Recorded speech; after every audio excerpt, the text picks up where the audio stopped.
Have you struggled with making your own sourdough starter? Or maybe you just haven't tried because it's just too intimidating. Hopefully this simple tutorial will help.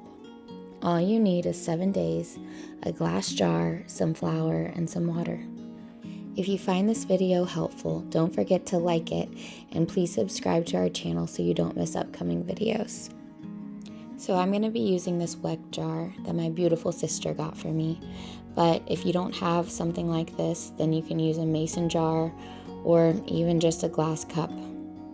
So now all we're doing is adding about 1/4 cup of flour and 2 tablespoons of water into the jar and mixing well. If you would rather measure in grams, it would be 30 grams of flour and 30 grams of water. Continue mixing until there are no dry spots whatsoever. You will end up with this super thick consistency. After this, you will be covering your jar, but make sure that it's still able to breathe. You can use a coffee filter or a loose lid, and then you mark the line to see if it grows. After that, we're going to set it in a warm place and let it rest for 24 hours. This is a little bit longer than 24 hours later. That's why I always say that you really don't have to overthink it. So here I'm taking out about half of the starter. If you are measuring in grams, then leave 30 grams of starter in the jar. Then again, I'm adding 1/4 cup of flour and 2 tablespoons of water, which comes out to 30 grams of flour and 30 grams of water. You're going to mix this really, really well.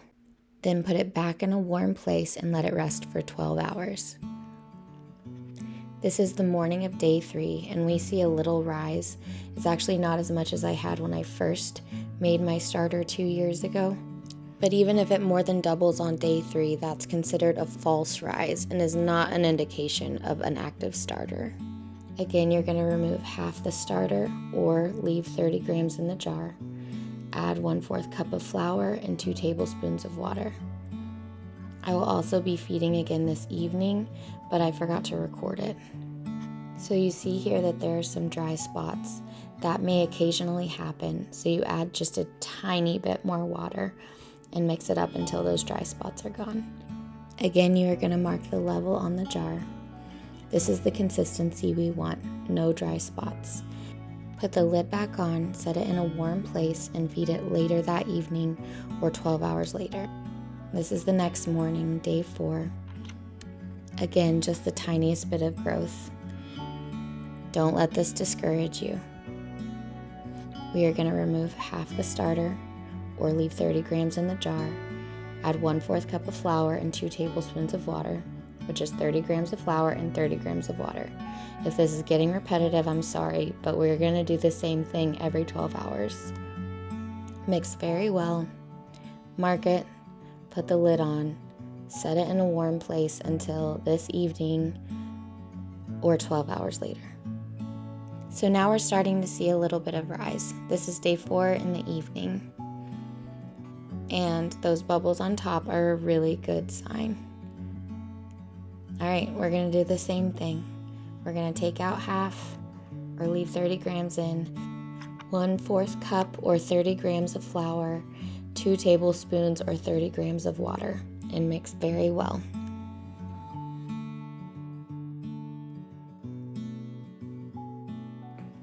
Then we're going to cover it and leave it until the next morning. So this morning, the starter had more than doubled and already had fallen before I woke up to feed it. I know because I was up with my baby in the middle of the night and I saw it. You can see there's activity going on in there. So we're going to do the same process. I'm not sure if I have to keep saying it every time or if that's really too repetitive, but take out half, add 1/4 cup of flour and 2 tablespoons of water, and mix well.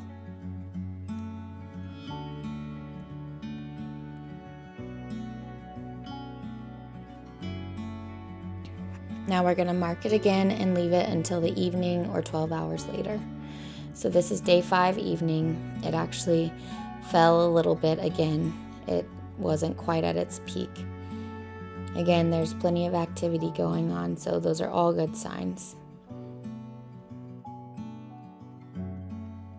And now we're gonna follow all the steps that we've done for each previous feeding with this feeding. And I'm not gonna tell you this time.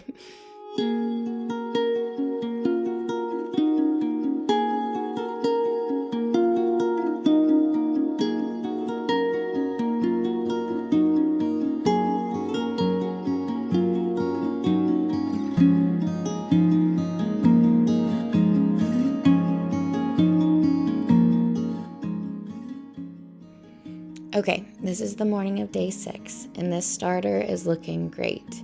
It is doubling in size every 12 hours, and it is looking really healthy. It is not ready to bake an artisan loaf. It won't be ready for at least probably 2 to 3 more weeks of daily feedings. But that doesn't mean that you can't use it for other things in the meantime. Also, all of this discard that you will be making as you're taking off half of the starter each time, you can be using for other things. It's basically just flour and water. So you can throw it into a batch of pancakes or anything really that you're baking, if you're worried about waste. Okay, so this is our last day of 12-hour feedings. So I fed it this morning on day 6, and I'm feeding it this evening one more time. And like I said, it's doubling consistently every 12 hours. So that's a really good sign.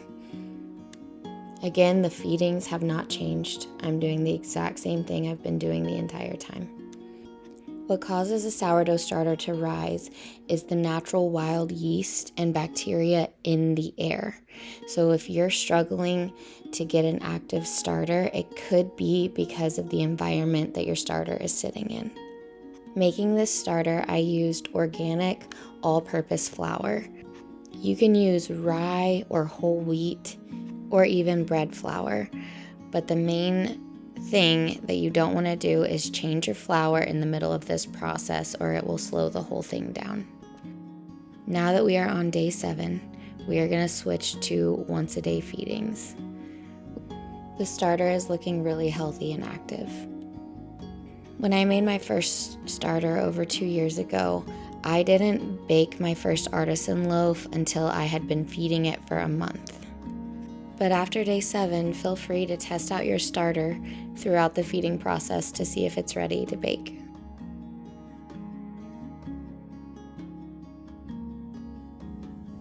Hopefully this video was helpful for you, and if it was, if you wouldn't mind liking it and subscribing to our channel for more content like this.